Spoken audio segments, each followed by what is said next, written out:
272 জন যাত্রী নিয়ে গন্তব্যের উদ্দেশ্যে যাত্রা শুরু করে একটি যাত্রীবাহী বিমান।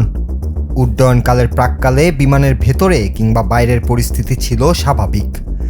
আবহাওয়া ছিল উড্ডয়নের অনুকূলে, সকল কিছুই ঠিকঠাক চলছিল। যাত্রীদের নিরাপত্তা নির্দেশনা প্রদানের পর উড্ডয়ন শুরু করে বিমানটি। যখনই রানওয়ের মাটি ছেড়ে আকাশে ডানা মেলে উঠতে শুরু করলো উড়োজাহাজটি, তখনই শুরু হলো ভয়াবহ বিপত্তি। আকাশে উঠতেই বিমানটির ইঞ্জিনে কোনো এক ত্রুটির কারণে ঘটে যায় ভয়াবহ অগ্নিকাণ্ড। বিমানের ডানা থেকে আগুনের লেলিহান শিখা বের হতে দেখে যাত্রীদের মধ্যে তীব্র আতঙ্ক ছড়িয়ে পড়ে। জানালা দিয়ে এই ভয়াবহ দৃশ্য দেখে অনেকেই কান্নায় ভেঙে পড়েন এবং বিমানের ভেতরের পরিস্থিতি মুহূর্তেই চরম উদ্বেগজনক হয়ে ওঠে।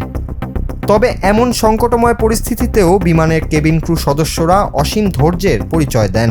তারা অত্যন্ত পেশাদারিত্বের সাথে যাত্রীদের শান্ত রাখার চেষ্টা করেন এবং সবাইকে সিট বেল্ট বেঁধে সুরক্ষাবিধি মেনে চলার নির্দেশনা দেন।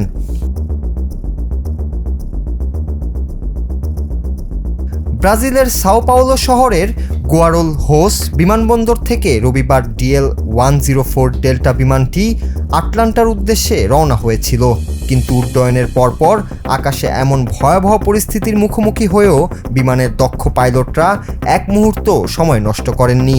তারা অত্যন্ত দ্রুততার সাথে এয়ার ট্রাফিক কন্ট্রোলের সাথে যোগাযোগ করে জরুরি বার্তা পাঠান এবং ব্রাজিলের সেই বিমানবন্দরে ফিরে যাওয়ার অনুমতি চান।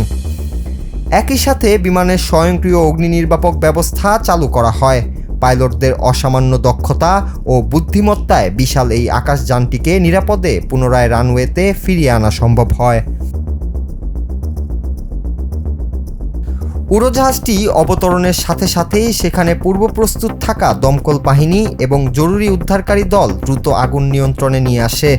অত্যন্ত স্বস্তির বিষয় হলো এই ভয়াবহ ঘটনার পরও বিমানের ভেতরে থাকা 272 জন যাত্রীর প্রত্যেকেই সম্পূর্ণ অক্ষত ও নিরাপদে বের হয়ে আসতে সক্ষম হন।